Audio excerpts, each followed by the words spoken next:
नमस्ते और फिर से स्वागत है कुलदीप स्टडी पॉइंट पर। तो साथियों, प्रैक्टिस सेट नंबर आज का हमारा कौन सा होने वाला, 23वां होने वाला है। लगभग 22 प्रैक्टिस सेट हमने कंप्लीट कर लिए हैं अपने यूपीएससी मूल विधि एनकाउंटर। ठीक है, प्ले लिस्ट बन चुकी है, आप क्लास बाय क्लास देख सकते हैं। ठीक है, तो साथियों वीडियो को लाइक जरूर और शेयर जरूर कीजिए। ठीक है, चलिए पढ़ते हैं पहला क्वेश्चन, मूल विधि यूपीएसआई। पहला क्वेश्चन दिया हुआ है हमारा कि भूमि अधिग्रहण अधिनियम के अधीन समुचित सरकार से तात्पर्य है क्या है। तो पहले का डी हो जाएगा उपयुक्त सभी, यानी कि पहला भी, दूसरा भी और तीसरा भी, यानी कि किसी राज्य के राज्य क्षेत्र के भीतर स्थित भूमि के अर्जन के संबंध में राज्य सरकार और संघ के प्रयोजन के लिए भूमि के अर्जन के लिए संबंध में केंद्र सरकार, एक से अधिक राज्य में किसी लोक प्रयोजन के भूमि अर्जन के संबंध में राज्य सरकार। ठीक है, आगे देखते हैं क्वेश्चन नंबर सेकंड क्या कह रहा है। सेकंड कह रहा है कि आरक्षण का फायदा मलाईदार परत में उन्नत व्यक्तियों को नहीं दिया जाना चाहिए, यह अभी निर्धारण मान्यता सर्वोच्च न्यायालय ने किस वाद में किया है। तो दूसरे का ऑप्शन नंबर बी हो जाएगा हमारा इंदिरा साहनी बनाम भारत संघ वाद में कहा गया है। क्वेश्चन नंबर तीसरा पढ़ेंगे क्या कह रहा है। तीसरा हमारा हो जाएगा कि जनहित याचिका को किस जन क्षति के संदर्भ में दायरा किया जाता है। तो तीसरा का ऑप्शन नंबर बी हो जाएगा संविधान के प्रावधानों के उल्लंघन में हुई जन क्षति। ठीक है, क्वेश्चन नंबर 4 पढ़ेंगे कि साइबर अपराध को किस अधिनियम में अपराध घोषित किया गया है। ठीक है, तो चौथे का हो जाएगा, चौथे का ऑप्शन नंबर हो जाएगा बी हो जाएगा सूचना प्रौद्योगिकी अधिनियम 2000। आगे देखेंगे क्वेश्चन नंबर 5 का कह रहा है कि जो कोई मध्यवर्ती सूचना का संरक्षण और प्रतिधारण साक्ष्य जानबूझकर नहीं करेगा उसकी कारावास की अवधि कितनी हो सकती है। ठीक है, तो पांचवा क्या हो जाएगा, पांचवा का हमारा ऑप्शन नंबर ए हो जाएगा 3 वर्ष की।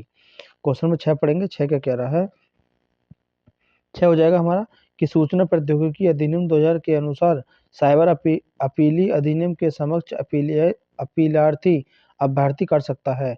तो 6 का ऑप्शन नंबर सी हो जाएगा हमारा उपयुक्त दोनों प्रकार से अपील कर सकता है। ठीक है, सातों पढ़ेंगे क्या कर रहा है कि किसी कंप्यूटर के संबंध में फल के अंतर्गत नहीं आता।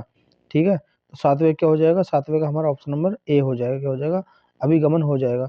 आठवें पढ़ेंगे राष्ट्रीय जांच एजेंसी विधेयक 2008 संसद में कब पारित किया गया था। तो आठवें का हमारा ऑप्शन नंबर डी हो जाएगा दिसंबर 2008 में किया गया था।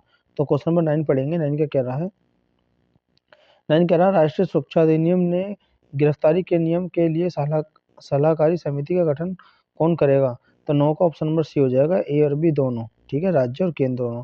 10वां पढ़ेंगे निम्नलिखित में से कौन सा सूचना प्रदाता संरक्षण अधिनियम 2011 में से संबंधित है। ठीक है, तो 10वें क्या हो जाएगा, 10वें का ऑप्शन नंबर बी हो जाएगा, कौन सा हो जाएगा, बी हो जाएगा, केवल बी हो जाएगा। ठीक है, ये वाला। आगे पढ़ेंगे क्वेश्चन नंबर 11 क्या कह रहा है। 11 कह रहा है कि भ्रष्टाचार निवारण अधिनियम की धारा 6 के अधीन किस मामले का संक्षिप्त विचारण किए जाने पर अभियुक्त को दंडित किया जा सकता है। तो 11 का ऑप्शन नंबर सी हो जाएगा, 1 वर्ष हो जाएगा। आगे क्वेश्चन 12 पढ़ेंगे कि कौन सा प्रत्यक्ष कर है, कौन सा प्रत्यक्ष कर है। तो 12 का ऑप्शन नंबर डी हो जाएगा निम्नलिखित में से कोई नहीं। ठीक है, 13 पढ़ेंगे, 13 क्या कह रहा है, ये कह रहा है कि कर मुक्त का आय का उल्लेख आयकर अधिनियम की निम्नलिखित धारा में से किया गया है। तो 13 का ऑप्शन नंबर बी हो जाएगा, धारा 10 हो जाएगा। आगे 14 पढ़ेंगे, क्वेश्चन नंबर 14 क्या कह रहा है। ठीक है, यदि किसी नागरिक में सूचना अधिकार अधिनियम के तहत अपीली और दूसरी अपीली के उपाय समाप्त हो गए हैं तो यह संविधान के अनुच्छेद के अधीन उच्चतम न्यायालय में जा सकता है। तो 14 का हमारा ऑप्शन नंबर बी हो जाएगा अनुच्छेद 32। आगे देखेंगे क्वेश्चन नंबर 15 का कह रहा है, 15 कह रहा है कि सूचना आयुक्त की पदावधि कितनी होती है। तो 15 का ऑप्शन नंबर बी हो जाएगा, 5 वर्ष की होती है। 16 पढ़ेंगे क्या कह रहा है कि लोक अपराधी की परिभाषित दी गई है सूचना अधिकार 2005 की धारा। ठीक है, तो 16 का ऑप्शन नंबर सी हो जाएगा, धारा 2 के एच में। आगे देखेंगे क्वेश्चन नंबर 17 क्या कह रहा है कि संविधान के किस अनुच्छेद के अनुसार राज्य सरकार द्वारा पारित ऐसी सभी विधियां अवैध व असंवैधानिक होंगी जो संविधान के भाग 3 में प्रदत्त अधिकारों को किसी भी भांति कम करती है या छीनती है। तो 17 का हमारा कौन सा हो जाएगा, ऑप्शन नंबर सी हो जाएगा, अनुच्छेद 13 हो जाएगा। आगे पढ़ेंगे क्वेश्चन नंबर 18 क्या कह रहा है।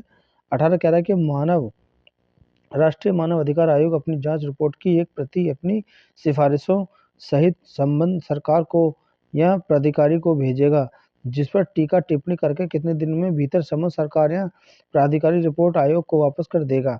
तो 18 का हमारा क्या हो जाएगा, ऑप्शन नंबर ए हो जाएगा, 1 माह हो जाएगा। क्वेश्चन नंबर 19 पढ़ेंगे, 19 का कह रहा है। ठीक है, उन कह रहा कि संयुक्त राष्ट्र मानवाधिकार आयोग का मुख्यालय कहाँ पर स्थित है। तो 19 का हम क्या हो जाएगा, ऑप्शन नंबर डी हो जाएगा, जिनेवा में स्थित है। 20 पढ़ेंगे क्या कह रहा है कि इस अधिनियम के अंतर्गत अपराध, 20 का क्या हो जाएगा, ऑप्शन नंबर सी हो जाएगा, न्यूनतम दंड का उपबंध करने वाले अपराधों के सिवाय समनीय है। ठीक है, आगे पढ़ेंगे। क्वेश्चन नंबर 21 का कह रहा है, 21 कह रहा है राज्य वन जीव बोर्ड का अधिवेशन वर्ष में कितनी बार होता है? तो 21 का ऑप्शन नंबर डी हो जाएगा, कम से कम 2 बार। आगे देखेंगे 22 का कह रहा है कि पारिस्थितिकी जैव तंत्र में एक बिकाऊ जैव समूह कहलाता है। तो 22 का क्या हो जाएगा? 22 का हमारा ऑप्शन नंबर ए हो जाएगा, संक्रमण हो जाएगा। आगे पढ़ेंगे। क्वेश्चन नंबर 23 का कह रहा है कि पर्यावरण संरक्षण अधिनियम 1986 की कौन सी धारा के उपबंध नियमों, आदेशों और निर्देशों के उल्लंघन की स्थिति में दंड का प्रावधान करती है? तो 23 का हमारा ऑप्शन नंबर डी हो जाएगा, धारा 15 हो जाएगा। आगे बढ़ेंगे 24, इस यातायात संकेत का क्या अर्थ होता है? इस यातायात संकेत का अर्थ क्या होता है? तो 24 का हमारा हो जाएगा, ऑप्शन नंबर सी हो जाएगा, आगे खतरनाक खाई है। ठीक है, आगे देखेंगे। क्वेश्चन नंबर 25 का कह रहा है कि मोटर वाहन संशोधन अधिनियम 2019 के तहत नए यातायात नियमों के अनुसार स्पीडिंग रेसिंग के लिए जुर्माना राशि क्या रहेगी? तो 25 का ऑप्शन नंबर ए हो जाएगा, 5,000 रुपये रहेगी। 26 पढ़ेंगे कि मोटर वाहन अधिनियम में लाइसेंस नवीनीकरण होता है। तो 26 का क्या हो जाएगा? ऑप्शन नंबर ए हो जाएगा, धारा 15 हो जाएगा। 27 पढ़ेंगे। 27 का कह रहा है, 27 कह रहा है राज्य सरकार की सामूहिक जुर्माना अधिरोपित करने की शक्ति संबंधित प्रावधान अनुसूचित जाति अनुसूचित जनजाति अधिनियम 1989 में किस धारा से संबंधित है? तो 27 का ऑप्शन नंबर बी हो जाएगा, धारा 16 हो जाएगी। आगे देखेंगे। क्वेश्चन नंबर 28 का कह रहा है किशोर न्याय बालकों की देखरेख और संरक्षण अधिनियम 2015 की किस धारा में बालक न्यायालय की शक्तियों का वर्णन है? ठीक है, तो 28 का क्या हो जाएगा? देखते हैं। 28 का आंसर हो जाएगा हमारा ए हो जाएगा, धारा 19। 29 पढ़ेंगे। घरेलू हिंसा अधिनियम के अंतर्गत सुरक्षा आदेश होता है। तो 29 का क्या हो जाएगा? ऑप्शन नंबर हमारा क्या हो जाएगा? ए हो जाएगा, मजिस्ट्रेट द्वारा पारित होता है। आगे क्वेश्चन नंबर 30 देखेंगे क्या कह रहा है कि पैतृक का निर्धारण का पता किसके द्वारा होता है? ठीक है, तो 30 का हमारा क्या हो जाएगा? ऑप्शन नंबर डी हो जाएगा, डीएनए के द्वारा। 31 पढ़ेंगे कि दंड प्रक्रिया संहिता 1973 में कितनी धाराएं थी? तो 31 का हमारा ऑप्शन नंबर सी हो जाएगा, 484 थी। 32 पढ़ेंगे। केंद्र मंत्रिमंडल में 19 जुलाई 2012 को एक प्रस्ताव बलात्कार शब्द को बजाय किस नाम से इस्तेमाल अनुमति दी थी? हमला के नाम से दी थी।